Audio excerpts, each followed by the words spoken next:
আপনি নবী মুহাম্মদ সাল্লাল্লাহু আলাইহি ওয়াসাল্লামের হাদিস সম্পর্কে যে কথা বললেন এটা সেই প্রসঙ্গে যে রমজান মাসে বেহেশতের দরজা খোলা থাকে আর দোজখের দরজা বন্ধ থাকে। তার মানে কি এই যে আমরা এই পবিত্র মাসে মারা গেলে বেহেশতে যেতে পারব?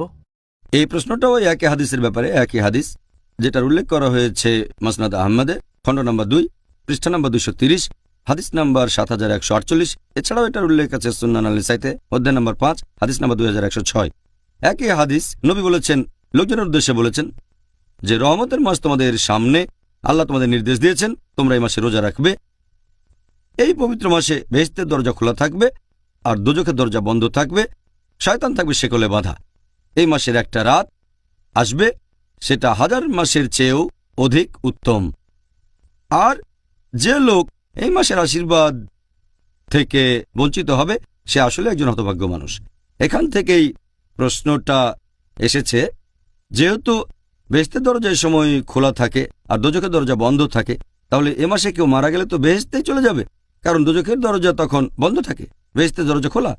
তার মানে কি এই যে এই মাসে কোনো অমুসলিম মারা গেলে সেও বেহেশতে চলে যাবে?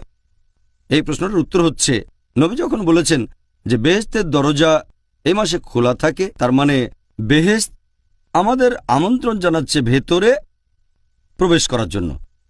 তার মানে হচ্ছে যদি কোনো ছোট কাজ করেন আল্লাহ আপনার পুরস্কারটা বহুগুণ বাড়িয়ে দেবেন, আর নবী বলেছেন সবাই পুরস্কার পাবে 10 গুণ বেশি। আর এই রমজান মাসে বেহেশতে প্রবেশ করা খুবই সোজা। নবী যখন বলেছেন যে দোজখের দরজা বন্ধ থাকবে, তার মানে এই মাসে দোজখে প্রবেশ করাটা কঠিন। কেন?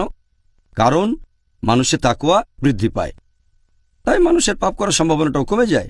আর এছাড়াও যদি রমজান মাসে আপনারা সব দিনগুলোতেই রোজা রাখেন, আল্লাহর পুরস্কারের আশা করেন, তাহলে অতীতের সব গুনাহ ক্ষমা করা হবে। তাই রোজার মাসে যদি পুরো মাস রোজা রাখেন কেউ, আল্লাহর পুরস্কারের আশায় তার অতীতের সব গুনাহ ক্ষমা করে দেওয়া হবে। এখন অতীতের পাপ ক্ষমা করা হলে দোজখে যাওয়ার সম্ভাবনাটা তো শূন্য হয়ে যায়। তবে আমাদের বুঝতে হবে যে কাজ করলে বেহেশতের দরজা খোলা থাকবে আর দোজখের দরজা বন্ধ থাকবে সেটা আপনাকে রোজা রাখতে হবে।